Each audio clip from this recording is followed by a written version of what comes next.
सतनाम श्री वाहिगुरु साहिब जीओ।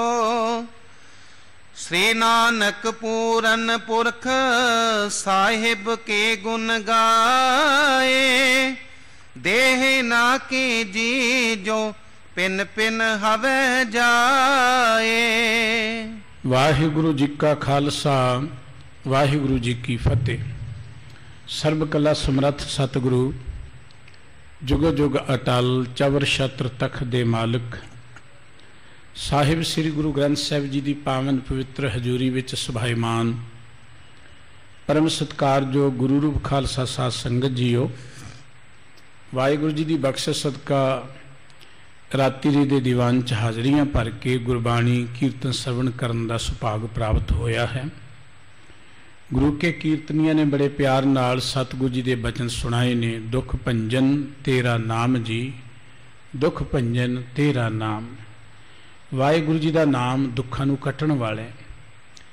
दुख लगदे उदों जदों असीं नाम नालों टुटदे हां। जदों असीं नाम नाल जुड़ जाइए दुख इवें भज जांदे ने जिवें चानण करन दे नाल हनेरा भज जांदा है। दुख इवें भज जांदे ने जिवें आपां देखदे हां सूरज चढ़दा है हनेरा लभदा ही नहीं है। सतगुरु अपने दर ते आए हुए सेवक नूं नाम दी दात ही बख्शदे ने। हर प्राणी जिंदगी च सुख चाहुंदा है, आनंद चाहुंदा है, ये साडा हक है। पर सुख मिलना किवें है इस गल दी सोझी मनुख नूं नहीं है। गुरुदेव जी ने यह गल कही कि दुखों का कारण नाम नालों असीं टुटे हां। जे सुख चाहुंदे हां ते सब सुख दाता राम है, दूसरे न ही कोई। भाई साहब सारे सुख देने वाला एक वाहिगुरु जी का नाम है। उहदे तो बिना होर कोई सुख देने वाला नहीं है। वो नाम की दात मिलती है गुरु पासों। इस मुखवाक के अखीर ते सतगुरु जी ने बचन के गुर नारायण दयो गुर गुर सच्चा सिरजनहार। गुर तुठे सब किस पाया जन नानक सज बलहार। गुरु परमात्मा का रूप है, गुरु दाता है। गुरु सारिया दातां देने वाला है। जो गुरु टुट जाए तो मनुख में सब कुछ मिल जाता है। नाम की दात गुरु के पास है। इस करके सानू साडे सतगुरु जी ने बार बार गुरु की हजूरी में आउण की प्रेरणा की है। साहिब गुरु अर्जन देव जी का एक बड़ा प्यारा बचन है कि गुरु के दर ते आके सानू की नहीं मिल सकता जे आपां लेना चाहिए तां, जे आपां लैण की इच्छा लैके आईए तां। सतगुरु जी ने अमृतमय बाणी अंदर बचन कहे ने कि जिहड़ा गुरु के दर ते आके सेवा करता है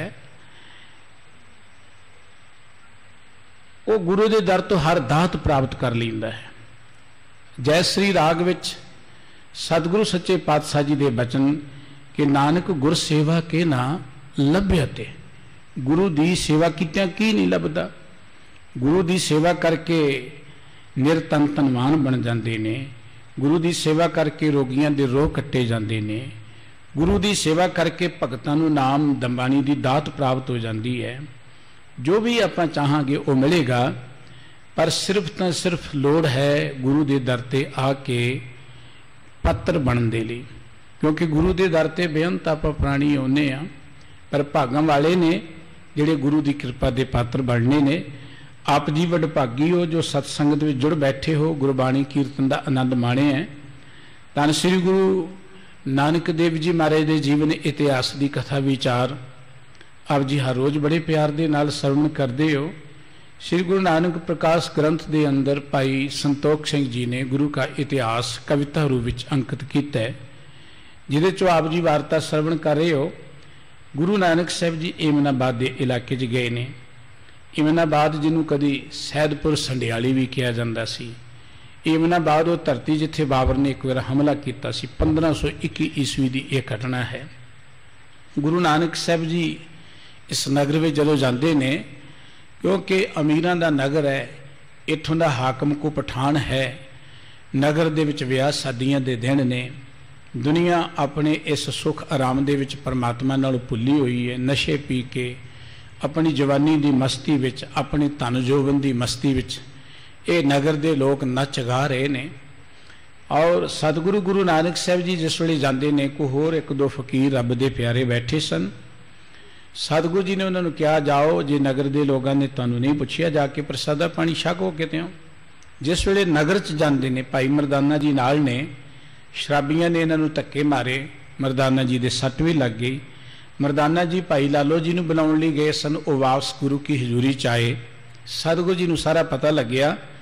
गुरु साहब जी ने भाई लालो जी दे नाल गलबात करदे आ, जो उस वेले दे हालात सन मुल्क दे जां उस वेले इस नगर दे।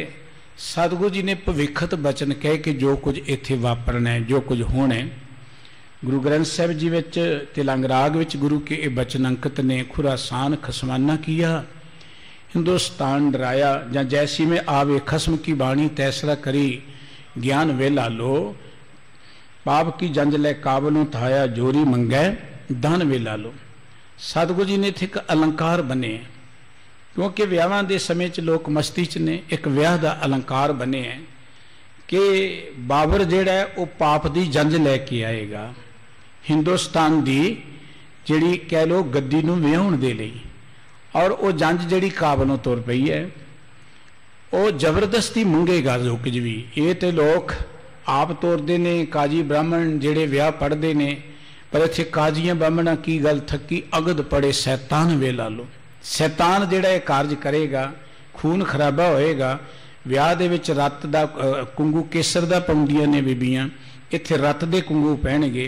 कोई हिंदवानी होए, कोई पठानी होए, सारे नूं रोना पवेगा। ये धरती जिहड़ी है मासपुरी बन जाएगी। गुरु नानक साहब जी ने यह बचन भाई लालो जी नाल गलबात करदियां जो कहे, उसका कुछ भाग आप जी ने सुनिया। रिंदी वार्ता आपां श्रवण करिए, सतगुरु जी के प्यार च जुड़दे आ, मन बिरतियां नूं टिकाउंदे आ। मुख तो सारे ही उच्चारण करिए जी, सतनाम श्री वाहिगुरु साहिब जी। श्री नानक पूरन पुरख साहिब के गुण गाए। गुरु नानक साहिब जी महाराज जिहड़े पूर्ण ने, उस वाहिगुरु जी दे प्यारे ने, उस परम पिता परमात्मा दे गुण गाउंदे ने। देह ना की जी जो पिन पिन हवे जाए। शब्द दा दूसरा मुख वाक सी, साहिब के गुण नानक गावे। मासबुरी विच आख मसोला। सतगुरु जी दे उस मुख वाक दियां जिहड़ियां पंक्तियां ने, उन्हां दे अर्थ भाई साहब जी कर रहे ने कि इस धरती ते जो कुछ वापरिया है, देह इन्हां दी भिन्न भिन्न होए, भाव इन्हां दे शरीर जिहड़े इत्थे टोटे टोटे होणगे, खिलर जाणगे। ये नानक तुहानूं दस रिहा है। मासपुरी थल होए जावे। ये धरती जिहड़ी है मासपुरी दा अर्थ के चारे पासे मास ही मास खिल रिहा होएगा, मासपुरी बन जाएगी। इस बिद मसला कर दिखरावे। इस तरीके दे नाल इत्थे दे हालात बन जाणगे। जिसने सर्ब जगत उपजायो। जिस परमात्मा ने सारी दुनिया पैदा की है, संसार पैदा किया है। अनेक प्रकाश रंग दिखरायो। अनेकां तरह के रंग उन्हें बनाए ने, कई रुतां बनाईयां ने, कई तरह के जीव जंतु बनाए हैं। इस साहिब ते होए प्रतिकूले। ये दुनिया के लोग उस परमात्मा तो उल्ट हो गए, परमात्मा की रजा तो लांभे चले गए। प्रतिकूल दा अर्थ हुंदा उल्टे दिशा नूं जाना, परमात्मा नालों टुट गए। विषयन मैं फस सब सुध भूले। विषय विकारां च पै के ये सारे अपनी सुध बुध भुल गए ने, इन्हां ने होश गवा ली अपनी। कै सुनाए रो होए तमाशो। भाई लालो तू देखी इत्थे एक बड़ा निराला जिहा तमाशा होएगा इस धरती दे उपर। सच्चा साहिब न्याओ सच्चा सो। परमात्मा जिहड़ा है उहदे घर च न्याय है। परमात्मा कदी किसी दी तिल जिन्नी घालना बिरथी नहीं जान दिंदा। जो चंगे ने उन्हां दी भी नहीं, ते जो माड़े ने उन्हां दी भी नहीं। पर मसला है कि घालना मनुख करदा किहो जी है। कुदरत का एक निजम है कि जो बीजांगे वो सानू वढना पैना है। ये नहीं कि अपने बल के जोर नाल उहनूं को बदल ले। धरती दे विच जो बीजदे आ वो वढना पैना है। इस शरीर विच रहिंदे जो कुछ असीं करदे आ वो सानू ही भोगना पैना है, होर किसी नूं नहीं है। इस करके वो परमात्मा सच्चा है, उहदा न्याय सच्चा है। मसले मजूब कर है सोई। वो परमात्मा दे हुक्म च ये सारा कार चल रहा है। काया कपड़ टुक टुक होई। इन्हां लोकां ने जो कर्म कीते वो संसार इस स्थान ते काया रूपी कपड़ा जिहड़ा है ना टुक टुक का अर्थ है कि लीरो लीर हो जाएगा। जसे आग कह तस हवे दुख पारी। जिद्दे वड्डे इन्हां ने अवगण कीते ने, पाप कर्म कीते ने, ओडा वड्डा भारी दुख इन्हां नूं झल्लना पवेगा। सो नित पसरे तरन मंजारी। श्रोण किया जाता है खून नूं, इस धरती ते आसे पासे खून ही पसर जाएगा। हिंदुस्तान को बोल जो आन संभाल सोए। हिंदुस्तान संभाल सी बोला।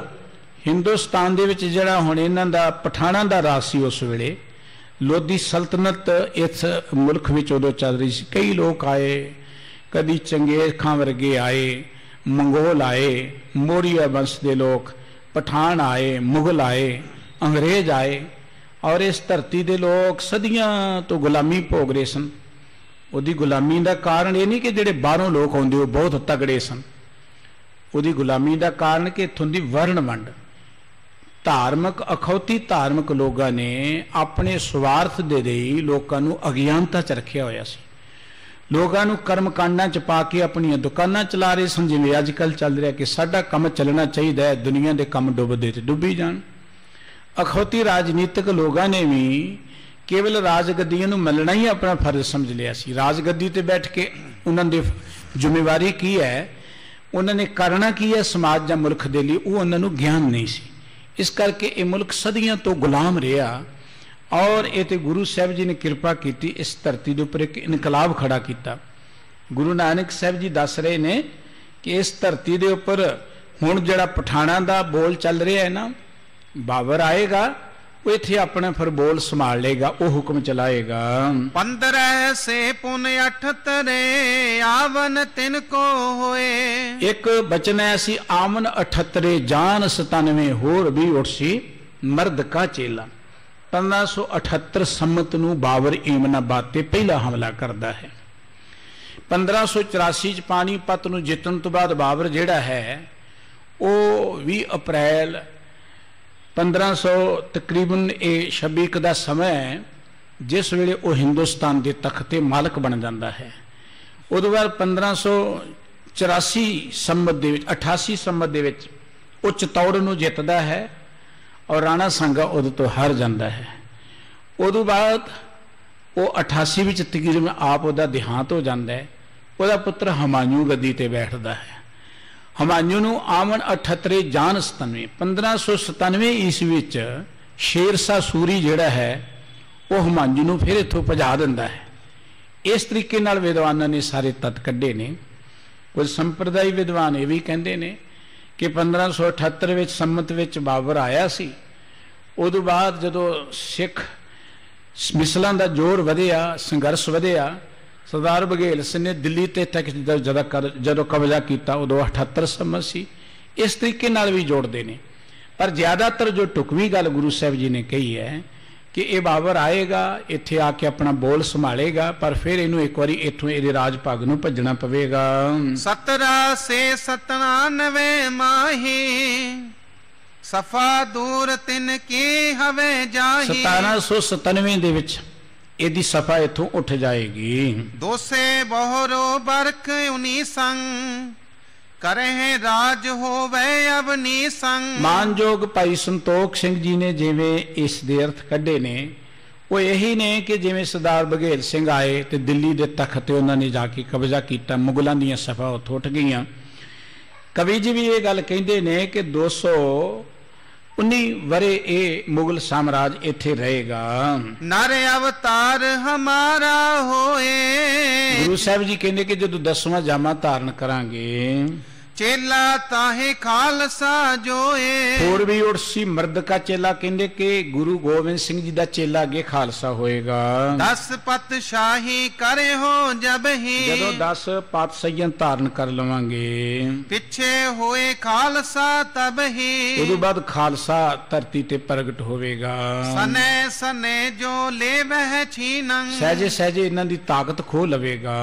तब तुर कन हो वह बलहीनंग। उदों ਤੁਰਕਾਂ ਦਾ ਬਲ ਇੱਥੋਂ ਖਤਮ ਹੋ ਜਾਏਗਾ। ਤੁਰਕ ਦਾ ਅਰਥ ਇਹ ਮੁਗਲ ਸਾਮਰਾਜ ਦੀ ਗੱਲ ਹੈ, ਇਹਨਾਂ ਦਾ ਬਲ ਮੁੱਕ ਜਾਵੇਗਾ। ਕਰੇ ਪਰਸਪਰ ਮੇਲ ਜੇ ਸੋ, ਜੇ ਆਪਸ ਵਿੱਚ ਮੇਲ ਦੇ ਨਾਲ ਚੱਲਣਗੇ ਤਾਂ ਬਤੇ ਰਾਜ ਦੁਸ਼ਟਨ ਘਰ ਖੋ, ਉਸ ਵੇਲੇ ਇਹ ਸਿੱਖਾਂ ਦਾ ਰਾਜ ਵਧੇਗਾ, ਦੁਸ਼ਟਾਂ ਦਾ ਘਰ ਜਿਹੜਾ ਖਤਮ ਹੋ ਜਾਏਗਾ। ਆਪਸ ਮੈਂ ਜੇ ਕਰਹਿ ਲੜਾਈ, ਜੇ ਆਪਸੀ ਮੇਲ ਜੋਲ ਨਾ ਰਿਹਾ, ਇਕਜੁੱਟ ਨਾ ਰਹੇ ਤਾਂ ਰਿਸ ਬਸ ਹੋਏ ਕੈ ਸੋ ਦੁਖ ਪਾਈ। ਫਿਰ ਰਿਸ ਬਸ ਹੋਏ ਕੇ ਦਾ ਅਰਥ ਹੈ ਕਿ ਇਹ ਰੱਬੀ ਕਰੋਪ ਦੇ ਵਸ ਵਿੱਚ ਆ ਕੇ ਦੁਖੀ ਹੋਣਗੇ ਜੇ ਆਪਸੀ ਇਕਤਾ ਨਾ ਰਹੀ ਤਾਂ। ਨਾਨਕ ਬਾਣੀ ਸੋਚ ਵਖਾਨੈ, ਸੱਚ ਵਖਾਨੇ, ਨਾਨਕ ਸੱਚ ਦੀ ਬਾਣੀ ਕਹਿ ਰਿਹਾ। ਨਾਨਕ ਆਖੇ ਸੱਚ ਕੀ ਬਾਣੀ, ਸੱਚ ਸੁਣਾਏ ਸੀ ਸੱਚ ਕੀ ਬੇਲਾ, ਇਹ ਸੱਚ ਦੀ ਗੱਲ ਸੁਣਾ ਰਿਹਾ ਹੈ। ਪ੍ਰਗਟ ਹਵੇ ਨਰ ਤਬ ਹੀ ਜਾਣੈ, ਜਦੋਂ ਇਹ ਪ੍ਰਗਟ ਹੋਊਗਾ ਅਜਿਹਾ ਵਿਅਕਤੀ ਜੋ ਇਹਨਾਂ ਦੀਆਂ ਸਮਾਂ ਵਲੇਟੇਗਾ ਤਾਂ ਇਹਨਾਂ ਨੂੰ ਪਤਾ ਲੱਗੇਗਾ। ਸਰਬ ਖਾਨ ਅਬ ਹੋਏ ਨਿਦਾਨ, ਹਾਂ, ਸਤਿਗੁਰੂ ਜੀ ਕਹਿੰਦੇ ਜੋ ਬਚਨ ਕਹੇ ਨੇ ਜਦੋਂ ਪ੍ਰਗਟ ਹੋ ਗਏ ਨਾ ਉਹ ਬਚਨ, ਉਹ ਜਿਹੜਾ ਪਾਪ ਕੀ ਜੰਜ ਲੈ ਕਾਬਲੋਂ ਧਾਇਆ ਜੋਰੀ ਮੰਗੇ ਦਾਨ ਵੇਲਾ ਲੋ, ਜਿਹੜਾ ਆ ਰਿਹਾ ਕਾਬਲ ਵੱਲੋਂ ਜਿਸ ਵੇਲੇ ਆ ਜਾਏਗਾ ਫਿਰ ਇਹਨਾਂ ਨੂੰ ਚੇਤਾ ਆਏਗਾ ਆਪਣੇ ਕੀਤੇ ਹੋਏ ਔਗਣਾਂ ਦਾ। ਚਲੇ ਹੈ ਤੁਫੰਗ ਕਟਾਰ ਕਿਰਪਾਨਾ, ਇੱਥੇ ਬੰਦੂਕਾਂ ਚੱਲਣਗੀਆਂ, ਕਟਾਰਾਂ ਚੱਲਣਗੀਆਂ, ਕਿਰਪਾਨਾਂ ਚੱਲਣਗੀਆਂ। ਪੁਰ ਲੁੱਟ ਜਾਏ ਤਰਾਸ ਬੋ ਹੋਈ, ਆਇਮਨਾਬਾਦ ਨਗਰ ਲੁੱਟਿਆ ਜਾਏਗਾ, ਲੋਕੀ ਡਰ ਜਾਣਗੇ। ਨਹੀਂ ਸਬੂਤ ਬਚੇ ਅਬ ਕੋਈ, ਇੱਥੇ ਇਹਨਾਂ ਦਾ ਕੋਈ ਖੁਰਾ ਖੋਜ ਨਹੀਂ ਬਚਣਾ ਬਾਕੀ। ਇਹ ਪ੍ਰਸੰਗ ਸਭ ਗੁਰੂ ਵਖਾਨਾ, ਸਤਿਗੁਰੂ ਜੀ ਨੇ ਇਹ ਵਾਰਤਾ ਭਾਈ ਲਾਲੋ ਜੀ ਦੇ ਨਾਲ ਸਾਂਝੀ ਕੀਤੀ। ਸੁਨਤ ਹੋ ਤੋ ਇੱਕ ਦਿਜ ਮਤ ਵਾਨਾ, ਦਿਜ ਕਹਿੰਦੇ ਨੇ ਪੰਡਤ ਨੂੰ। ਇੱਕ ਪੰਡਤ ਬੜਾ ਸਿਆਣਾ ਬੈਠਾ ਗੁਰੂ ਸਾਹਿਬ ਜੀ ਦੀ ਇਹ ਵਾਰਤਾ ਸੁਣ ਰਿਹਾ ਸੀ। ਲਖਿਓ ਕੇ ਸੰਤ ਸੰਪੂਰਨ ਕੋਈ, ਗੁਰੂ ਸਾਹਿਬ ਜੀ ਦੇ ਬਚਨ ਜਦੋਂ ਉਸਨੇ ਸੁਣੇ, ਜੋ ਸਤਿਗੁਰੂ ਜੀ ਨੇ ਉਚਾਰਨ ਕੀਤੇ, ਗਾਇਨ ਕੀਤੇ, ਭਾਈ ਲਾਲੋ ਜੀ ਦੇ ਨਾਲ ਗੱਲਬਾਤ ਕਰਦੇ ਆ, ਬਾਣੀ ਦਾ ਸ਼ਬਦ ਗਾਇਨ ਕੀਤਾ, ਤੇ ਉਹ ਜਾਣ ਗਿਆ ਕਿ ਇਹ ਕੋਈ ਮਹਾਨ ਪੁਰਖ ਨੇ, ਬੜੇ ਵਿਦਵਾਨ ਵੀ ਨੇ, ਇਹ ਬੜੇ ਦੂਰ ਅੰਦੇਸ਼ ਨੇ ਜਿਹੜੀ ਗੱਲ ਇਹਨਾਂ ਨੇ ਕਹੀ ਹੈ। ਉਚਰਿਓ ਸ਼ਬਦ ਗੱਜ ਕਾ ਜੋਈ, ਜੋ ਬਚਨ ਇਹਨਾਂ ਨੇ ਕਹੇ ਨੇ ਇਹ ਬੜੇ ਮਹੱਤਵਪੂਰਨ ਨੇ। ਗੱਜ ਬਿਜਲੀ ਨੂੰ ਵੀ ਕਹਿੰਦੇ, ਜਿਵੇਂ ਹਾਂ ਗੱਜ ਹਾਥੀ ਨੂੰ ਕਹਿੰਦੇ ਨੇ। ਹਾਥੀ ਦੇ ਦੰਦ ਕਹਿੰਦੇ ਇੱਕ ਵਾਰੀ ਬਾਹਰ ਆ ਜਾਣ ਫਿਰ ਅੰਦਰ ਨਹੀਂ ਜਾਂਦੇ। ਜੋ ਇਹਨਾਂ ਨੇ ਬਚਨ ਕਹਿੰਦੇ ਇਹ ਸਫਲ ਹੋ ਜਾਣਗੇ। ਔਰ ਡਰ ਤਰ ਕੈ ਸਦਨ ਸਿਧਾਰਾ, ਡਰਦਾ ਹੋਇਆ ਆਪਣੇ ਘਰ ਨੂੰ ਭੱਜਿਆ ਉਸ ਵੇਲੇ ਇਹ ਗੱਲਬਾਤ ਸੁਣ ਕੇ। ਆਨਿਓ ਬਹੁ ਪਰਵਾਨ ਆਹਾਰਾ, ਜਲਦੀ ਨਾਲ ਜਾ ਕੇ ਸਤਿਗੁਰੂ ਜੀ ਦੇ ਲਈ ਇਹ ਭੋਜਨ ਪਾਣੀ ਲੈ ਕੇ ਆਇਆ ਹੈ। ਹੋਏ ਦੀਨ ਤਰ ਦੀਨ ਅਗਾਰੀ, ਬੜੀ ਨਿਮਰਤਾ ਨਾਲ ਸਤਿਗੁਰੂ ਜੀ ਦੇ ਅੱਗੇ ਉਹ ਜੋ ਵੀ ਪਦਾਰਥ ਲਿਆਇਆ ਸੀ ਇਸਨੇ ਰੱਖ ਦਿੱਤੇ। ਹੱਥ ਜੋੜ ਕੇ ਗਿਰਹ ਉਚਾਰੀ, ਹੱਥ ਜੋੜ ਕੇ ਬੇਨਤੀ ਕੀਤੀ ਗੁਰੂ ਸਾਹਿਬ ਜੀ ਦੇ ਅੱਗੇ, ਇਹੋ ਆਹਾਰ ਦੇ ਸੰਤਨ ਖਵਾਈ। ਮਹਾਰਾਜ ਜੀ ਆ ਤੁਸੀਂ ਵੀ ਭੋਜਨ ਪਾਣੀ ਖਾਓ ਤੇ ਆ ਜਿਹੜੇ ਲਾਗੇ ਸਾਧੂ ਪੁਰਖ ਬੈਠੇ ਨੇ ਇਹਨਾਂ ਨੂੰ ਵੀ ਖਵਾ ਦਿਓ ਜੀ। ਤ੍ਰਿਪਤੇ ਸਰਬ ਸੁਧਾ ਮਿਟ ਜਾਈ, ਇਹਨਾਂ ਦੀ ਭੁੱਖ ਮਿਟ ਜਾਏਗੀ, ਤੁਸੀਂ ਤ੍ਰਿਪਤ ਹੋ ਜਾਓਗੇ ਜੀ। ਰਾਵਰ ਸ਼ਬਦ ਜੋ ਪਾਖਿਓ ਕਰਾ, ਜੋ ਤੁਸੀਂ ਬੜਾ ਕਰੂਰਾ ਦਾ ਅਰਥ ਹੁੰਦਾ ਹੈ ਕਠੋਰ ਬਚਨ। ਮਹਾਰਾਜ ਜੀ ਜਿਹੜੀਆਂ ਤੁਸੀਂ ਗੱਲਾਂ ਕਹੀਆਂ ਬੜੀਆਂ ਕਰੜੀਆਂ ਗੱਲਾਂ ਨੇ, ਜੋ ਤੁਸੀਂ ਬਚਨ ਐਸੇ ਭਾਈ ਲਾਲੋ ਨਾਲ ਸਾਂਝੇ ਕਰ ਰਹੇ ਸੀ, ਇਹ ਬੜੇ ਕਰੜੇ ਜੇ ਬਚਨ, ਡਰਾਉਣੇ ਜੇ ਬਚਨ ਹਨ।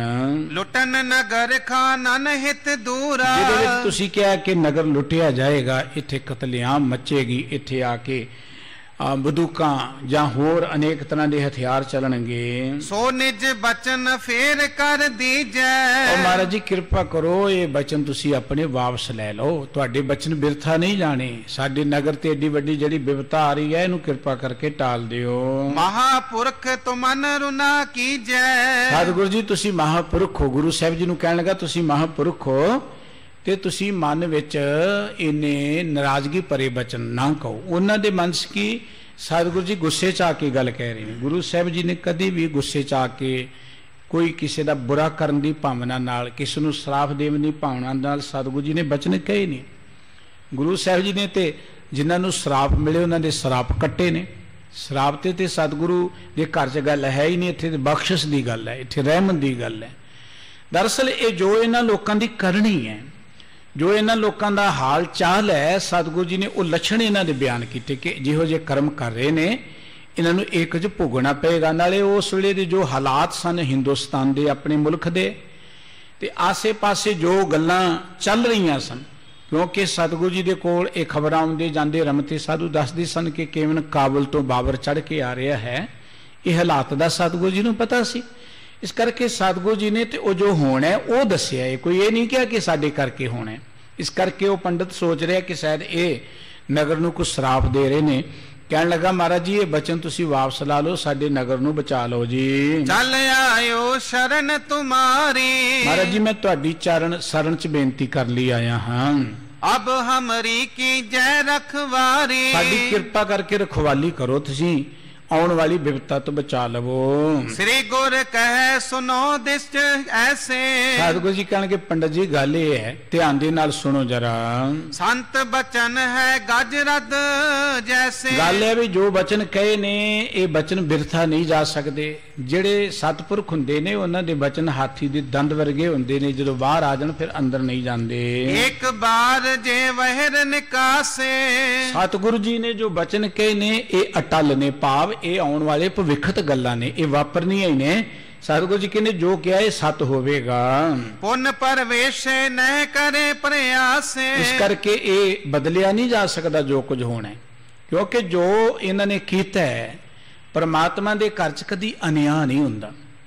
परमात्मा के घर च उत्थे सच्चे ही सच निबड़े चुन वख कढ़े जजमले आ। जिहो जे को कर्म करदा मनुख नूं भोगणे पैणे। ये कदी नहीं हो सकता कि लोड़े दाख बिजौरियां किकर बीजे जट हंडे उन कताएं दा पैंदा लोड़े पट। किकरां दे बीज बीज के जे उत्थे किकरां उग पैण कंडे लगन ते कोई कहे जी इहनूं बदल दिओ हुण अंब लगने शुरू हो जाण, ये कदी नहीं हो सकता। कुदरत दा एक निजम है कि जो आपां करांगे उहदा ते फल सानूं मिलना ही मिलना। चंगा है ते चंगे दा फल जरूर मिलेगा, कोई खो नहीं सकता। जे माड़ा है ते ओदा फल भी कोई बदल नहीं सकता। इस करके सतगुरु जी कहते बचन इवें ही रहणगे। कानन सबको अंत हवे बचे नाए थल कोए। जेड़े लोग मनुखता ते जुल्म करते ने वो भावें कोई भी हुण गल इन्हां खाना दी नहीं है। गुरबाणी जिहड़ी है प्रथाए साखी महापुरख बोलदे सांझी सगल जहाने। ये समुचे जहान दे लई समुची मानवता दे लई सांझे बचन ने। गल उन्हां दी चल रही है उस वेले दे हाकमां दी कि वो लोकां ते जुल्म करदे ने, लोकां नूं तंग करदे ने। गल सतगुरु जी उन्हां दी करके समझा सारिआं नूं रहे ने कि जिहड़ा भी मनुखता ते जुल्म करेगा, लोकां नाल धक्का करेगा, लोकां दे नाल अन्याय करेगा। देखो परमात्मा ने ये राजगद्दियां दित्तियां ने कि कोई मनुखता दी सेवा कमा सको। ਵੱਡੇ ਵੱਡੇ रुतबे वाहिगुरु जी की बख्शिश नाल मिलते हैं, एवं नहीं मिलते। जे मिलते हैं तो मतलब कि बहुत वड्डी जिम्मेवारी इन्हां रुतबियां ते बैठ के। गुरु नानक साहब जी के अमृत बचन आसा दी वार च असीं रोज़ श्रवण करते हाँ कि चित्ते अंदर सब को वेख नदरी हेठ च लाइंदा, आपे दे वड्याइयां आपे ही कर्म कराइंदा, वड्डो वड्डा वड मेदनी सिरै सिर धंधै लाइंदा। परमात्मा ने सारी धरती के लोगों नूं थां थां ते धंधियां ते लगाया होया। जिथे भी आपां लगे हाँ, कोई भी काम को व्यापार कर रहा है, कोई नौकरी कर रहा है, कोई किरत कर रहा है, कोई खेतीबाड़ी कर रहा है, कोई राजनीति की दुनिया चाहे कोई धर्म की दुनिया चाहे, तो वाहिगुरु जी ने सिरे सिर धंधे लाया होया। पर धंधे लाउण दा अर्थ यह है कि धंधे करदिआं साडी कोई जिम्मेवारी है, साडी कोई ड्यूटी है। जे असीं ड्यूटी नहीं निभावांगे, जिस परमात्मा ने सानू ये जिम्मेवारियां दित्तियां ने, वड्डियां दित्तियां ने, फिर कहंदे नदर उपट्ठी जे करे सुल्ताना कहा कराइंदा। परमात्मा दरअसल कदी किसी वाल माड़ी नज़र नहीं करता। सूरज जिहड़ा ना वो कदी किसी वाल माड़ी नज़र नहीं करता। हुण जिहड़ा सूरज दे सामने ना आए हनेरे च ते जाएगा ना, जिहड़ा परमात्मा तो बेमुख हो जाए समझो कि उहदे ते परमात्मा की नज़र जिहड़ी है लांभे चलेगी। फिर की होएगा सुल्ताना कहा कराइंदा। बड़े बड़े शाह सुल्तान जिहड़े ने वो कैद कोठड़ियां च डके मिलते हैं। बड़े बड़े शाह सुल्तान सड़कों ते रुलते फिरते हैं। अज भी आप देखते जिहड़े कल हुक्म करते हैं सड़कों ते बैठे धरने दे रहे हैं, वो पुलिस दीयां डांगां खा रहे हैं। ये कुदरत दा एक निजम है। परमात्मा ने रुतबे दिते, वड्याई दिती, थानू थां थां ते धंधियां ते लगाया है। साडा भी कोई वर्कर होए, साडा कोई बच्चा होए जां कोई साडा होर मुलाजम होए ना, वो वधिया काम करे, वधिया ईमानदारी दे नाल वफादारी दे नाल अपने काम दे प्रति बड़ा जिम्मेवार होए, ते की हुंदा है मालक खुश होके ओदी जिम्मेवारी होर वधांदे, ओदा रुतबा होर वधांदे, तू बंदा बड़ा चंगा है। मालक ओदा रुतबा होर उच्चा कर दिंदे ने, ओदा होर तनख्वाह भी वध जाती है, रुतबा भी वध जाता है, उन्हें जिम्मेवारी वड्डी दे देंगे, तू बंदा बड़ा सियाणा है। कुदरत का भी एक निजम है, जिथे जिथे वाहिगुरू जी ने सानू लगाया है, जो भी काम है, काम कोई माड़ा नहीं है, सारे काम महान ने। जो उन्हें ईमानदारी नाल करिए तो काम ही भगती बन जाते हैं। गुरु ग्रंथ साहिब जी च उदाहरण ने, बाबा रविदास साहिब जी जुत्तियां गणते हैं, मरे डंगर ढोंदे ने। अज दे बंदे को जी ये कोई काम है, लेकिन बाबा रविदास जी कहते हमारी जात कुटवा डला ढोर ढवंता नित है बनारसी आस पासा। कह लगे मेरी जात के बंदे तो मरे डंगर ढोण वाले ने। यह गल वखरी है कि असी अपने इस मुल्क च रह के किसी किरत नूं माड़ा गिणदे हैं, किसी नूं चंगा गिणदे हैं। ये साडी सोच है इत्थों दी। लेकिन जदों किते किसी का माड़ा जिहा लग जाए, वीजा अमरीका चलिया जाए, कनेडा चलिया जाए, फिर वो लभदा ना काम, उन्होंने पता लगे कि किसी फैक्ट्री जिथे डंगर वड्डे जाते उत्थे पैसा ज्यादा मिलता, कहना उत्थे ही काम करांगे, तो काम ही बड़ा वधिया।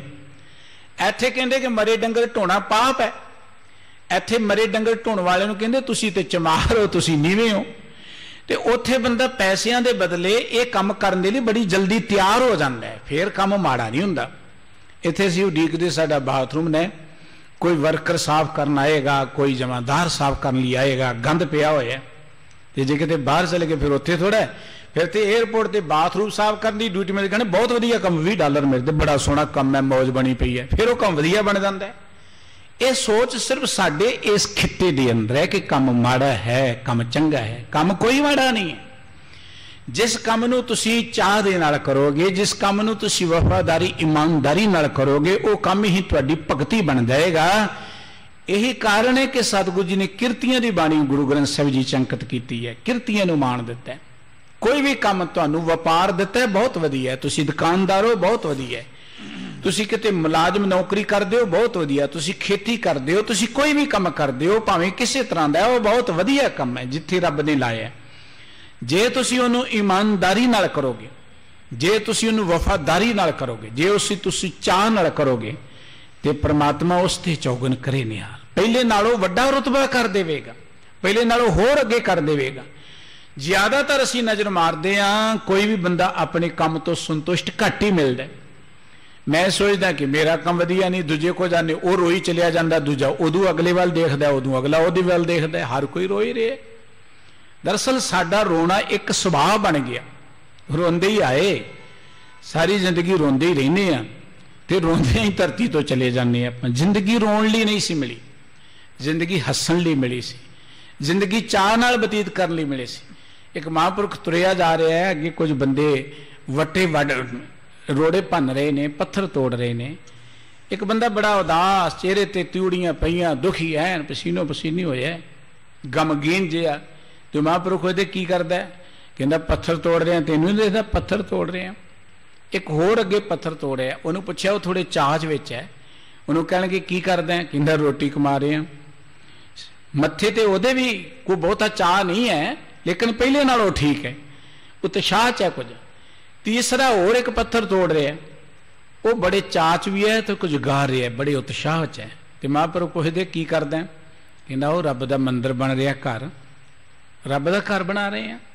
काम तिन्ने इक्को करदे, पत्थर तोड़ रहे ने, पर पहला बड़ा दुखी कहंदा जी पत्थर तोड़ रहे हैं, दूजा कहंदा जी रोटी कमा रहे हैं, तीजा कहंदा कि रब दा घर बना रहे हैं। साडी जिंदगी भी कुछ इदां ही बतीत हुंदी, बहुत सारे ते आपां पत्थर तोड़न वांगू जिंदगी बतीत करते हैं। हाँ ठीक है जी, काम कर लिए, जल्दी जल्दी आप काम सिरों लाइए, काम जिम्मेवारी पूरी हो जाएगी, काम खत्म हो जाएगा, जल्दी जल्दी कर लिए, आप फटाफट कर लिए। कुछ वो ने जिहड़े रोटी की खातरी करते हैं, तो बहुत विरले लोग ने जिहड़े चाह दे नाल ये जिंदगी रब दा घर है, आप चाह मनन लई आए हैं। जिंदगी नूं चाह दे नाल जीउणा सी, पर मनुख चाह गवा बैठा, सारी जिंदगी आप भी दुखी रहिंदा है, लोकां नूं दुख दिंदा रहिंदा है। सतगुरु साहिब जी ने उस वेले इस पंडित नूं कहा, मैं बेनती कर रहा, सतगुरु जी कभी किसी नूं श्राप नहीं दिंदे, असीं जदों रब तो लांभे चले जाने आ, साडी जिंदगी च गिरावट आउंदी है, जदों परमात्मा वाले बन्ने लगदे, परमात्मा वाले बन्ने लगण दा अर्थ ईमानदारी, परमात्मा वाले बन्ने लगण दा अर्थ कि जिंदगी च मेहनत ते अपनी ते विश्वास करना। सच्चाई दे विश्वास रखना, जिंदगी दे अंदर परोपकार दी भावना रखनी, ये है परमात्मा वाला बनना। इस बन्ने चलण वाला बंदा जिंदगी सदा ही अगां अगां वधदा जांदा है, खुशहाल रहिंदा है। ते जिहड़ा परमात्मा नाल टुट जाए वो दुखी रहिंदा है। परमात्मा कदी नज़र उपट्ठी नहीं करता, असी उहदे तो लांबे चले जाने, समझो कि नज़र पुट्ठी हो गई। फिर बंदे वड्डे वड्डे शाह सुल्तान भी रुल जाते हैं। सतगुरु जी इन्हां दी गल दस रहे कि जो कुछ इन्हां कीता है ये धरती ते रोलणगे, मासपुरी बन जाएगी ये धरती। बख्शियो तू अब जावई, मिलियो दीन मन होए। तू क्या है कि बचा लो, जा तू इस नगर नूं छड्ड के कुछ दिन लई लांबे चलिया जा, भाई लालो नूं नाल लैके। हे दिज लालो मिल के दो, तुसी दोवें पंडित नूं कहणगे पंडित जी ते लालो तुसी दोवें मिल के इकट्ठे हो के कहे जे बचन करो अब सो, जो तुहानू कह रहे उसे तरीके नाल करो। तुसी निज परिवार ले हो संगारे, अपने परिवार नूं नाल लै लो दोवें जाने। सब अपनी सभी वस्त संभारे, आपो अपनियां जो वस्तुआं उस संभाल लवो। तुसी चतर कोस पर अब तुम जाई, इस शहर तो 4 कोस दी दूरी ते तुसी जाके बैठ जाओ। शुष्क तड़ाग पिखो तह थाई, उत्थे एक सुक्का तड़ा तुहानू मिलेगा। शुष्क दा अर्थ है सुक्का, तड़ाग तला नू कहने, सुक्का तड़ा मिलेगा। बैठे रहिए सहत कुटुंबा, अपने परिवार समेत उस तड़ा दे कंढे ते जाके बैठ जाओ। पुर को छोरो बिना बिलंबा, बिना बिलंब बिना देरी तो इस अपने पिंड नू नगर नू छड्ड के चले जाओ। और होत मुगलन की सेना, जल्दी ही इत्थे भोर दा अर्थ हुंदा सवेर। दरअसल इन्नी जल्दी नहीं सी हमला होया। विद्वान लिखते ने कि कुछ महीने बाद इत्थे घटना वापरी सी। उदों सतगुरु जी बाहर सन, उन्होंने पता लगा कि हमला होया, तो फिर सतगुरु जी वाहोदाई इत्थे पहुंचे सन। चलो कवि जी ने इवें लिखिया है कि सतगुरु जी कहते इत्थे जल्दी हमला हो जाएगा। आए यहाँ लूटे सब ऐना, इत्थे बाबर दी फौज आएगी, तुहाडे घर बार इत्थों लुट ले जाणगे। सब पठान को पठ जम द्वारे, इस करके सब पठाणा नूं देखो जो कुछ असी किसी नूं दिंदे आ वो कुछ सानू मिलदा है। कुदरत दा एक नियम है, दिता लईए अपना, अण दिता किछ हथ ना आवे। जे असी दूजियां दा तिरस्कार करांगे, जे असी दूजियां नूं दुख देवांगे, असी भावें जिन्ने मर्जी फन्ने खा होइए सानू सुख कदी नहीं मिल सकदा। सानू भी कदी ना कदी वो किसी नूं दिता होया दुख कई गुना वध होके मिलेगा। जिन्ना लेट मिलेगा उन्ना ज्यादा मिलेगा सानू, उन्हें ज्यादा असी दुखी होवांगे। इस करके इन्हां लोगों ने क्योंकि हाकम सन, लोगों ते जुल्म कीते, लोगों नूं तंग कीता, इस करके सतगुरु जी कहते ने इन्हां ते हमला होएगा, इन्हां दे घर बार लुटे जाणगे।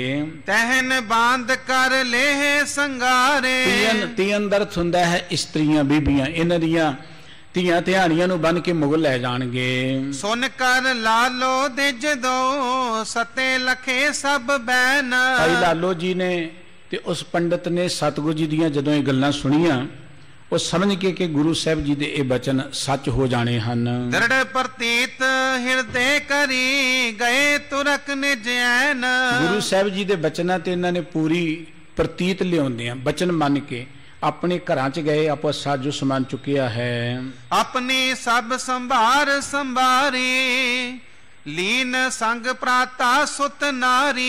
अपना सारा साजो समान इकट्ठा कर लिया, परिवार दे जियां नूं नाल लै लिया। वहर नगर ते निकस बहोरी पहुंचे तिसी ठौर को टोरी। ये सारे अपने पिंड तो बाहर जो स्थान गुरु साहब जी ने कहा सी उत्थे जा पहुंचे हन। श्री अंगद जी सुनो अगारी जस बीती तस करो उचारी। भाई वाला जी कहते गुरु अंगद देव जी महाराज अगली कथा सुनो जो उस स्थान ते वापरिया, जो बतीत होया। उतो 50 कोर पर डेरा दल बाबर के संग कनेरा। बाबर दे नाल बहुत वड्डी फौज सी और 50 कोह दी दूरी ते डेरा सी, उत्थे ओ ठहरिया होया सी। तुर्की बली तुरंग विसाला बहुत द्वार गमने तत्काला। बाबर दे घोड़े बड़े बली सन, गुरबाणी च भी सतगुरु जी ने जिक्र किया है। और वो अपने तेज तरार घोड़ियां ते फौज लैके आया सी, बड़ी तेजी दे नाल इस इलाके वाल नूं वधिया। तैछिन बाबर को मन फेरा एमनाबाद नगर ल्यो केरा। एमनाबाद ने बाबर ने एमनाबाद नगर ते हमला करन दा इरादा बनाया। अकस मात्र अब पहरे सोई जाए तुरन तिनको द्यो बिच लाई। अकस मात्र दा हुंदा अचनचेत। वो कहंदा कि अचनचेत इस शहर ते हमला करां, बड़ा अमीर शहर है ते इस नूं मैं लुट लवां जाके। माने आन न माने मोरी अस पठान हने ओ कर जोरी। जेड़ा मेरी आन मन लेगा वो ठीक है ਤੇ ਜਿਹੜਾ ਨਹੀਂ ਮੰਨੇਗਾ ਉਹਨਾਂ ਪਠਾਣਾ ਨੂੰ। ਦੇਖੋ ਜਿਹੜੀ ਲੜਾਈ ਹੋਈ ਹੈ, ਅਸੀਂ ਕਹਿੰਦੇ ਜੀ ਮੁਗਲ ਚੜ੍ਹ ਕੇ ਆਏ, ਉਹਨਾਂ ਨੇ ਹਿੰਦੂਆਂ ਨੂੰ ਮਾਰਿਆ, ਨਹੀਂ, ਇੱਥੇ ਤਾਂ ਪਠਾਨ ਸਨ ਅੱਗੇ ਰਾਜ ਕਰਦੇ। ਮੁਗਲ ਪਠਾਣਾ ਭਈ ਲੜਾਈ ਰਣ ਮੇ ਤੇਗ ਵਗਾਈ, ਇਹ ਗੁਰਬਾਣੀ ਦਾ ਬਚਨ ਹੈ। ਪਠਾਣਾ ਤੇ ਮੁਗਲਾਂ ਦੀ ਲੜਾਈ ਹੁੰਦੀ ਹੈ। ਹੁਣ ਉਸ ਲੜਾਈ ਦੇ ਅੰਦਰ ਜਿਹੜੇ ਇਸ ਮੁਲਕ ਦੇ ਰਹਿਣ ਵਾਲੇ ਉਹ ਵੀ ਮਾਰੇ ਗਏ, ਭਾਵੇਂ ਉਹ ਹਿੰਦੂ ਸਨ ਭਾਵੇਂ ਕੋਈ ਵੀ ਸਨ। ਇਸ ਕਰਕੇ ਇਹ ਨਹੀਂ ਕਹਿ ਸਕਦੇ ਕਿ ਮੁਗਲਾਂ ਨੇ ਇਕੱਲਾ ਇੱਥੇ ਆ ਕੇ ਹਿੰਦੂਆਂ ਨੂੰ ਹੀ ਮਾਰਿਆ ਜਾਂ ਦੂਜਿਆਂ ਨੂੰ ਮਾਰਿਆ। ਇੱਥੇ ਤੇ ਜਿਹੜਾ ਅੱਗੇ ਆ ਗਿਆ ਰਾਜਗੱਦੀ ਦੀ ਲੜਾਈ ਹੈ, ਤਾਕਤ ਦੀ ਲੜਾਈ ਹੈ। ਇਸ ਕਰਕੇ ਮੁਗਲਾਂ ਨੇ ਪਠਾਣਾ ਨੂੰ ਆ ਕੇ ਮਾਰਨਾ ਸ਼ੁਰੂ ਕਰ ਦਿੱਤਾ। ਸਰਬ ਸੈਨ ਕੋ ਆਇਸ ਦੀਨੀ ਅਸ ਪਰ ਪਾਏ ਪਖਾ ਰਹਿ ਲੀਨੀ। ਸਾਰੀ ਫੌਜ ਨੂੰ ਉਸਨੇ ਹੁਕਮ ਕਰ ਦਿੱਤਾ ਕਿ ਆ ਜਿਹੜਾ ਨਗਰ ਹੈ ਏਮਨਾਬਾਦ, ਅਸ ਪਰ ਪਾਏ, ਅਸ ਕਹਿੰਦੇ ਨੇ ਘੋੜੇ ਨੂੰ, ਵੀ ਘੋੜਿਆਂ ਤੇ ਕਾਠੀਆਂ ਜਲਦੀ ਨਾਲ ਪਾ ਲਵੋ। ਜੋਧਾ ਸੰਬੰਧ ਹਵੇ ਸਭਹੀ ਲੀਨ ਤੁਫੰਗੇ ਕਸ ਕਰ ਤਬਹੀ। ਸਨੱਧ ਬਦਦਰਥ ਨੇ ਜਿਹਨੂੰ ਕਹਿੰਦੇ ਐਨ ਹਥਿਆਰਾਂ ਨਾਲ ਲੈਸ, ਤਿਆਰ ਬਰ ਤਿਆਰ। ਸਾਰੇ ਯੋਧੇ ਜਲਦੀ ਨਾਲ ਸਨੱਧ ਬੱਧ ਹੋ ਗਏ, ਘੋੜਿਆਂ ਤੇ ਸਵਾਰ ਹੋ ਗਏ, ਆਪਣੀਆਂ ਬੰਦੂਕਾਂ ਉਹਨਾਂ ਨੇ ਤਿਆਰ ਕਰ ਲਈਆਂ। ਕੋਰਨ ਪਰ ਹਵੇ ਕੈ ਸਵਾਰਾ ਕਰੀ ਦੌਰ ਨਹਿ ਲੱਗੀ ਅਵਾਰਾ। ਇਤਿਹਾਸਕਾਰਾਂ ਨੇ ਜੋ ਬਾਬਰ ਦੀ ਜਿੱਤ ਦਾ ਕਾਰਨ ਦੱਸਿਆ, ਬਾਬਰ ਦੇ ਕੋਲ ਬੜੇ ਤੇਜ਼ ਤਰਾਰ ਘੋੜਿਆਂ ਦੀ ਫੌਜ ਸੀ, ਇੱਧਰ ਦਿਆਂ ਕੋਲ ਹਾਥੀ ਸਨ। ਬਾਬਰ ਦੇ ਕੋਲ ਬੜੀਆਂ ਚੰਗੀ ਕਿਸਮ ਦੀਆਂ ਤੋਪਾਂ ਸਨ, ਇਹਨਾਂ ਦੇ ਕੋਲ ਆਮ ਜੀਆਂ ਬੰਦੂਕਾਂ ਹੀ ਸਨ। ਸੋ ਉਹਦਾ ਜੰਗ ਦਾ ਜਿਹੜਾ ਢੰਗ ਤਰੀਕਾ ਸੀ ਉਹ ਨਵੀਂ ਤਕਨੀਕ ਦਾ ਸੀ ਉਸ ਵੇਲੇ ਦਾ। ਇਸ ਕਰਕੇ ਉਹਨੇ ਇਹਨਾਂ ਦੀ ਵੱਡੀ ਫੌਜ ਹੁੰਦਿਆਂ ਵੀ ਇਹਨਾਂ ਤੇ ਜਿੱਤ ਪ੍ਰਾਪਤ ਕਰ ਲਈ। ਅਗਲੀ ਗੱਲ, ਬਾਬਰ ਜਿੱਤਣ ਦੇ ਲਿਹਾਜ਼ ਨਾਲ ਆਇਆ ਸੀ ਤੇ ਆਪਣੇ ਲੋਕੀ ਤੇ ਪਾਟੋ ਧਾਰ ਹੀ ਸਨ। ਇੱਕ ਆਮ ਘਟਨਾ ਦੱਸਦੇ ਨੇ ਕਿ ਜਦੋਂ ਪਹਿਲੇ ਦਿਨ ਜੰਗ ਹੋਈ ਰਾਤ ਨੂੰ, ਕਿਉਂਕਿ ਰਾਤ ਨੂੰ ਜੰਗ ਬੰਦ ਹੋ ਜਾਂਦੀ ਸੀ, ਅੱਜ ਵਾਲਾ ਸਮਾਂ ਨਹੀਂ ਸੀ ਕਿ ਰਾਤ ਨੂੰ ਵੀ ਗੋਲੀਆਂ ਚੱਲ ਜਾਣ। ਰਾਤ ਨੂੰ ਬਾਬਰ ਦੇਖਦਾ ਥਾਂ ਥਾਂ ਤੇ ਅੱਗ ਬਲ ਰਹੀ ਹੈ। ਉਹ ਆਪਣੇ ਇੱਕ ਜਰਨੈਲ ਨੂੰ ਪੁੱਛਦਾ ਵੀ ਇਹ ਥਾਂ ਥਾਂ ਤੇ ਅੱਗ ਬਲਣ ਦਾ ਕੀ ਅਰਥ, ਇੰਨੇ ਲੋਕ ਮਾਰੇ ਗਏ ਨੇ, ਇੰਨੇ ਸਿਵੇ ਚੱਲ ਰਹੇ ਨੇ ਜਿਹੜੀ ਇੰਨੀ ਅੱਗ ਬਲ ਰਹੀ ਹੈ। ਉਹ ਕਹਿਣ ਲੱਗਾ ਨਹੀਂ, ਦਰਅਸਲ ਇਹ ਇੱਥੋਂ ਦੀ ਫੌਜ ਦੇ ਜਿਹੜੇ ਫੌਜੀ ਨੇ ਆਪੋ ਆਪਣੀ ਰੋਟੀ ਤਿਆਰ ਕਰ ਰਹੇ ਨੇ। ਤੇ ਬਾਬਰ ਕਹਿਣ ਲੱਗਾ ਕਿ ਜਿਸ ਮੁਲਕ ਦੇ ਫੌਜੀਆਂ ਦੀ ਰੋਟੀ ਵੀ ਇਕੱਠੀ ਨਹੀਂ ਹੈ ਉਹਨਾਂ ਨੂੰ ਤੇ ਜਿੱਤਣਾ ਹੀ ਬੜਾ ਸੌਖਾ ਹੈ। ਸਾਡੇ ਇਸ ਮੁਲਕ ਦੀ ਗੁਲਾਮੀ ਦਾ ਕਾਰਨ ਸੀ ਵਰਣ ਵੰਡ, ਪਾਟੋ ਤਾੜ, ਸਮਾਜ ਲੀਰੋ ਲੀਰ ਸੀ ਜਿਹੜਾ ਊਚ ਨੀਚ ਜਿਹਨੂੰ ਆਪਾਂ ਕਹਿ ਸਕਦੇ ਹਾਂ। ਇਹ ਉੱਚਾ ਹੈ, ਨੀਵਾਂ ਹੈ, ਇਹਦੇ ਕੋਲ ਬ੍ਰਾਹਮਣ ਨਹੀਂ ਬੈਠ ਸਕਦਾ, ਬ੍ਰਾਹਮਣ ਕੋਲ ਸੂਦਰ ਜਾਂ ਖੱਤਰੀ ਨਹੀਂ ਬੈਠ ਸਕਦਾ। ਇਸ ਕਰਕੇ ਬਾਬਰ ਦੀ ਤਕਨੀਕ, ਬਾਬਰ ਦੀ ਫੌਜ ਵਿੱਚ ਲੜਨ ਦਾ ਜਜ਼ਬਾ, ਉਹਨਾਂ ਨੇ ਏਡੀ ਵੱਡੇ ਮੁਲਕ ਦੇ ਉੱਪਰ ਆ ਕੇ ਜਿੱਤ ਪ੍ਰਾਪਤ ਕਰ ਲਈ। ਕੋਰਨ ਪਰ ਹਵੇ ਕੇ ਅਸਵਾਰਾ ਕਰੀ ਦੌਰ ਨਹਿ ਲੱਗੀ ਅਵਾਰਾ। ਘੋੜਿਆਂ ਤੇ ਸਵਾਰ ਹੋ ਕੇ ਬੜੀ ਤੇਜ਼ੀ ਨਾਲ ਇਹ ਵਧੇ, ਇਹਨਾਂ ਕੋਈ ਟਾਈਮ ਨਾ ਲਗਾਇਆ, ਆ ਪਹੁੰਚੇ। ਮਾਰਗ ਵਿਖੇ ਅਪਾਗਾ ਜੇਤੀ ਪ੍ਰਭ ਰੁਖ ਪਿਖੇ ਸੁਸਕ ਗਈ ਕੇਤੀ। ਰਸਤੇ ਵਿੱਚ ਕੋਈ ਰੁਕਾਵਟ ਇਹਨਾਂ ਨੂੰ ਨਾ ਆਈ। ਇਹ ਵੀ ਕਹਿ ਲੋ ਕਿ ਕਰਨੀ ਰੱਬ ਦੀ, ਇਹਨਾਂ ਨੂੰ ਰਸਤੇ 'ਚ ਕੋਈ ਰੁਕਾਵਟ ਕੁਦਰਤੀ ਤੌਰ ਤੇ ਵੀ ਨਾ ਮਿਲੀ। ਬੜੇ ਬੇਗ ਸੋ ਤੁਰੰਗ ਚਲਾਏ ਤੂਰਨ ਪਹੁੰਚ ਸਰਬ ਬਿਸਮਾਏ। ਬੜੀ ਤੇਜ਼ੀ ਨਾਲ ਘੋੜੇ ਭਜਾ ਕੇ ਇਹ ਬਾਬਰ ਦੇ ਫੌਜੀ ਏਮਨਾਬਾਦ ਆ ਪਹੁੰਚੇ। ਜੋ ਮਾਰਗ ਥੋ ਦੂਰ ਕਨੇਰੀ ਕਰਿਓ ਸਮੀਪ ਪ੍ਰਭੂ ਤਿਸ ਬੇਰੀ। ਭਾਵੇਂ ਬਾਬਰ ਦੂਰ ਸੀ ਪਰ ਉਹਦੇ ਚੰਗੀ ਕਿਸਮ ਦੇ ਘੋੜੇ, ਐਵੇਂ ਕਹਿ ਲੋ ਕਿ ਇਧਰ ਪਠਾਣਾ ਦੀ ਕਿਸਮਤ ਕੋ ਮਾੜੀ, ਅਚਨਚੇਤ ਇਹ ਜਲਦੀ ਨਾਲ ਸਾਰਾ ਟਾਈਮ ਤੈਅ ਕਰਕੇ ਆ ਪਹੁੰਚੇ। ਸਵਾ ਪਹਿਰ ਮੈਂ ਪਹੁੰਚੇ ਆਈ ਸਰਬ ਨਗਰ ਕੋ ਭੋਰੀ ਪਾਈ। ਜਦੋਂ ਅਜੇ ਸਵਾ ਪਹਿਰ ਦਿਨ ਚੜਿਆ ਹੈ, ਰਾਤੋਂ ਰਾਤ ਸਫ਼ਰ ਨੂੰ ਤੈਅ ਕਰਕੇ ਇਹ ਤੜਕਸਾਰ ਇਹਨਾਂ ਨੇ ਨਗਰ ਤੇ ਹਮਲਾ ਕਰ ਦਿੱਤਾ। ਦਿਵਸ ਚੜੇ ਮੰਡੇ ਔਰ ਰਨ ਭਾਰੀ ਛੁਟਤ ਤੁਫੰਗ ਮਨੋ ਪਿਚਕਾਰੀ। ਦਿਨ ਚੜ੍ਹਦਿਆਂ ਹੀ ਬਹੁਤ ਤਗੜੀ ਜੰਗ ਸ਼ੁਰੂ ਹੋ ਗਈ। ਬੰਦੂਕਾਂ ਐਵੇਂ ਚੱਲਦੀਆਂ ਨੇ ਜਿਵੇਂ ਪਿਚਕਾਰੀਆਂ ਰੰਗ ਦੀਆਂ ਚੱਲਦੀਆਂ ਹੋਣ। ਏਮਨਾਬਾਦ ਵਿੱਚ ਜਿਵੇਂ ਕਤਲੇਆਮ ਹੋਏਗੀ, ਜੋ ਹਾਲਾਤ ਵਾਪਰਨਗੇ, ਕਵੀ ਜੀ ਨੇ ਜਿਵੇਂ ਇੱਥੇ ਉਹ ਹਾਲਾਤ ਅੰਕਿਤ ਕੀਤੇ ਨੇ, ਇਹ ਵਾਰਤਾ ਆਪ ਜੀ ਕੱਲ ਨੂੰ ਸਰਵਣ ਕਰੋਗੇ। ਅੱਜ ਦੀਆਂ ਇੰਨੀਆਂ ਬੇਨਤੀਆਂ ਪ੍ਰਵਾਨ ਕਰਨੀਆਂ। ਭੁੱਲ ਚੁੱਕ ਦੀ ਖਿਮਾ ਜੀ। ਸਤਿਗੁਰੂ ਜੀ ਸਾਰਿਆਂ ਨੂੰ ਆਪਣੇ ਦਰੋਂ ਘਰੋਂ ਨਾਮ ਬਾਣੀ ਦਾ ਪਿਆਰ ਬਖਸ਼ ਕੇ ਕਰਤਾਰਥ ਕਰਨ। ਪਿਆਰ ਸਹਿਤ ਬੁਲਾਓ।